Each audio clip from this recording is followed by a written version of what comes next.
Welcome back for another episode of Stacking M's with me, Tara Paton, marketing consultant and business coach.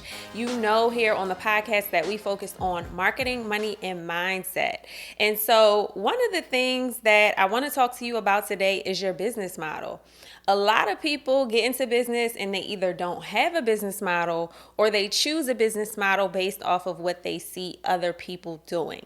And so the business models that I'm going to share with you today, it doesn't mean that your entire business needs to have this business model. This can be one component of your business model, or it could be the totality of how you run your business. But I wanted to share with you these different ways to actually set up and structure your business that could potentially help you increase your customers and actually give them more value, which in return is going to help you increase your sales. So let's jump into it. The first business model that I want to talk about that not too many people go after is the subscription model. And the subscription model is a really lucrative business model if you get people to subscribe, right? Now, the thing you want to think about with the subscription model is making sure that you're retaining customers. So you very much need to be aware of your turnover rate. And the turnover rate is how many people are subscribing and unsubscribing. So make sure that if you choose a subscription model, you are consistently bringing in new customers, getting them to enroll and become a part of the subscription. But at the same time, you are working on how to retain your customers. So if you start to see people drop off of the subscription, that's an opportunity for you to tap into your customer base and hear from them and get an understanding as to why, right? Did we drop the ball on customer service? Did we not deliver on our promise? Are you bored with the subscription, right? Do you no longer need it? Get an understanding of why they are unsubscribing so that you can figure that out and retain more customers. So that is the first business model. The next one I want to talk about is bundling, right? Now, I often talk about bundling in your business as a way to help you increase your average order value, as a way for you to actually sell more and to make more. But bundling is actually a business model. I think back into, back in the day when I used to shop at like Bath and Body Works. They would always have a bundle on their entire collection. Whatever the fragrance was, whatever it was that they were promoting that month, they would bundle it. And you would leave there with 11 products and you would probably just use one or two of them. Right? So bundling was very much a part of their business model. You can build an entire business off of having bundled products. You don't have to sell them separately. Let's say that you have a 3-step process to help with acne. Proactive is a great example of this. They lead with a bundle, right? They lead with the 3-step process that you need in order to help you effectively clear your face of acne. Bundled, right? So lead with a bundle. That is absolutely a business model that you can employ in your business. And again, what this does is it helps you sell more. It helps you increase your average order value, and it gets people to come back and purchase the entire system again, right? So you're getting that repeat customer that's buying at a higher rate than just buying individual products. The next business model is the razor blade model. And you're probably like, what the hell is a razor blade model? So think about it like this. Razor blade models are the models where they have a base product that is cheap. Right? It's inexpensive. It's not something that costs a lot of money, but then the cost of the razors, the replacement razors, is more. And they also know customers are going to come back and purchase the razor blades more often. So I want you to think about in your business, what is a base product that you could potentially sell to your customers, right? And then what do they need to continue to use that product? It could be you are selling a loofah, right, to help with getting rid of dead skin.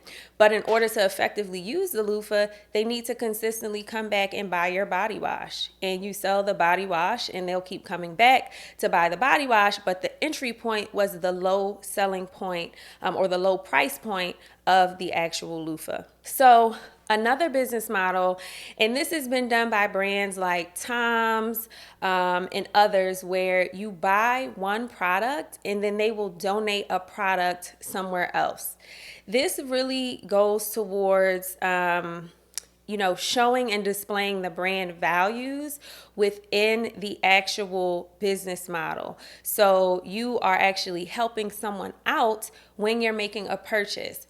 I had a girlfriend in business school that started a brand called Nori Bar. And for every Nori Bar that was purchased, first of all, her entire brand was amazing.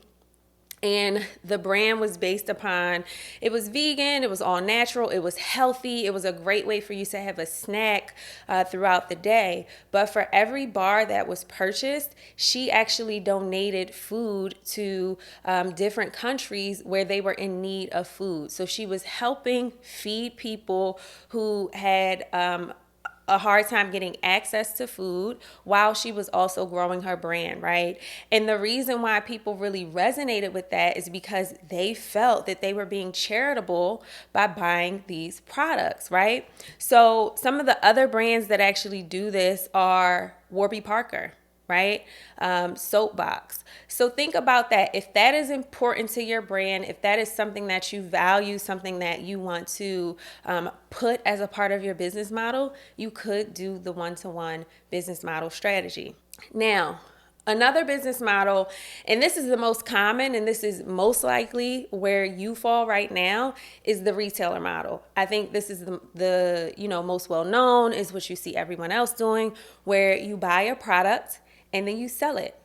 And you sell that product, and what that allows you to do is it allows you to cover the cost of that product while also turning a profit, right? It's simple. It's easy. Most brands that I work with sit within the retailer model, but it's not the only model that you have to employ, right?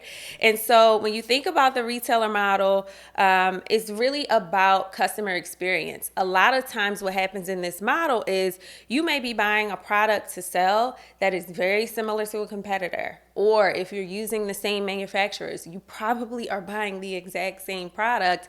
You're just putting your label on it versus another brand is putting their label on it, right? So you really have to spend time and focus on what is the customer experience? Who is your customer? What do they value? And how can you bring some newness and different and uniqueness to this actual product, especially if you're buying it from a retailer that services many of your competitors or other people in the space. And then the last model that I wanted to share today is the discounting model. And it is simply that. One of the brands, and I've seen this more recently, so I recently bought a new bed, and I got one of those bed in a box things. We got a Nectar bed. And one of the things that I noticed on their website is that they are always on sale. Now, y'all know how I feel about always being on sale. You shouldn't do it.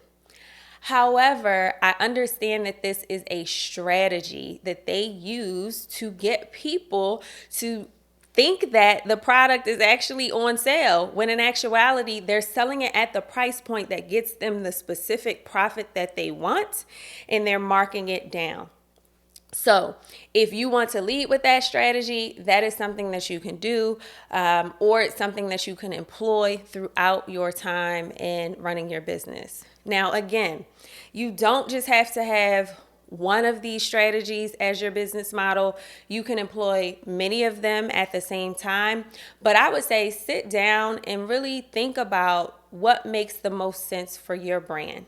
Do you want to continue in the retailer business model and maybe include some subscription, right? Including subscription on products that you know people are going to reuse and they're going to need to have replenished at a certain period of time.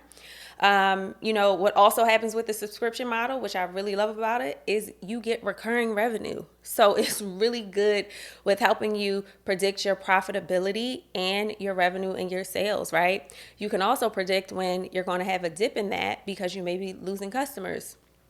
Or maybe you want to employ a discount business model, right? But make sure if you're employing a discount business model, that is something that you absolutely are committed to and you want to do.